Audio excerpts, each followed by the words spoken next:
This week in Jamaica Now. Jamaica confirms its first case of the Chikungunya virus, how the health ministry is responding.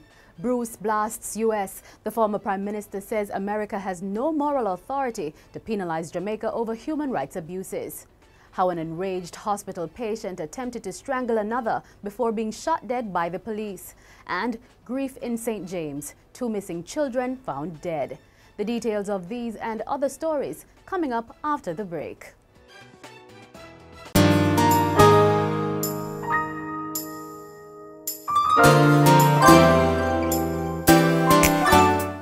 We'll always be there for the moments that will define the rest of your life.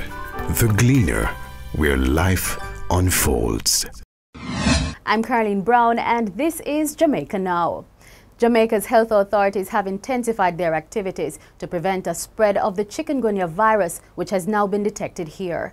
Last week, the health ministry confirmed Jamaica's first case of the virus. The ministry says the individual had just returned from an affected country. The chief medical officer, Dr. Kevin Harvey, says the health ministry has since visited the communities of the infected individual to carry out necessary checks. And he says there were no suspected cases. We would have done interventions such as ensuring that the mosquito population in that area was reduced by doing consistent fogging to knock down the adult mosquitoes, because as you can imagine, it's about the person getting bitten and then the virus gets into the mosquitoes. Meanwhile, Dr. Harvey is urging Jamaicans to take the necessary steps to protect themselves and destroy mosquito breeding sites. Chikungunya is spread by the Aedes aegypti mosquito, the same one that spreads dengue. Symptoms of chikungunya fever include high fever, headache, muscle pain, joint pain, mainly in the limbs and large joints, and a rash. The health ministry is urging anyone who experiences any of the symptoms of chikungunya to visit their doctor or the nearest health center immediately. Former Prime Minister Bruce Golding has blasted the United States over its decision to suspend support to Jamaica because of concerns about extrajudicial killings by members of Jamaican security forces. National Security Minister Peter Bunting confirmed in Parliament last Tuesday that Jamaica's international partners have withdrawn support to specific law enforcement units because of human rights abuses. He made the disclosure while responding to questions about the sudden retirement of Police Commissioner Owen Ellington. According to Mr. Golding, there is no evidence that the outgoing police commissioner was involved in any human rights abuses or failed to take action against those who carried out extrajudicial activities. And the former prime minister says given America's history of abuses in the name of counterterrorism, the U.S. lacks the moral authority to pass judgment on Jamaica. A country that reserves to itself the right to dispatch drones to go and extrajudicially kill persons who it alleges to be terrorists, and in the process kill civilians, including children, as they have done. The numbers vary, but they range between 200 and up to 1,000 persons who have been killed by drone strikes. These persons were never given their day in court, never able to say, no, it's mistake you make, it's not true. What right does that country have to talk to anybody else or any other country about extrajudicial killing? However, Mr. Golding says he does not support extrajudicial killings and all such matters must be properly investigated and those guilty brought to justice. The police and the Independent Commission of Investigations have launched separate probes into the police killing of a patient at the Mandeville Regional Hospital. 38-year-old Donovan Stewart, an orthopedic patient, was shot dead on Tuesday morning as he attempted to stab another patient with an orthopedic pin. Stewart is reported to have first attempted to strangle the patient but was prevented by nurses with the help of another patient. He then reportedly kicked one of the nurses, injuring her, before pulling the orthopedic pin from his leg and using it to stab the patient he was first trying to strangle. It was at that time that a policeman who was guarding a prisoner in an adjacent cubicle intervened, ordering Stewart to stop.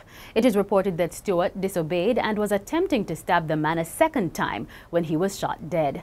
However, family members and residents of Hayes in Clarendon have protested the shooting, saying the policeman's action was unjustified. The Office of the Children's Registry is encouraging parents and guardians to properly supervise their children, especially during the summer period when they are out of school. The appeal follows the suspected murders of 10-year-old Malika Mitchell and 13-year-old Omari Sterling, whose bodies were found in a pond in Martha Bray, Trelawney last week. The children went missing from Norwood in St. James on Sunday. It's reported that Malika and Omari left home to go swimming at a beach but never returned home. The OCR says it's unfortunate that these young children died under such tragic circumstances. Finance Minister Dr. Peter Phillips says the Bank of Jamaica BOJ will continue to intervene in the foreign exchange market as is necessary to ensure stability. According to Dr. Phillips, the central bank now has greater capacity to intervene in the market with the $800 million borrowed last month on the international capital markets. The opposition has questioned the intervention in light of statements from the government that there is greater confidence in the market.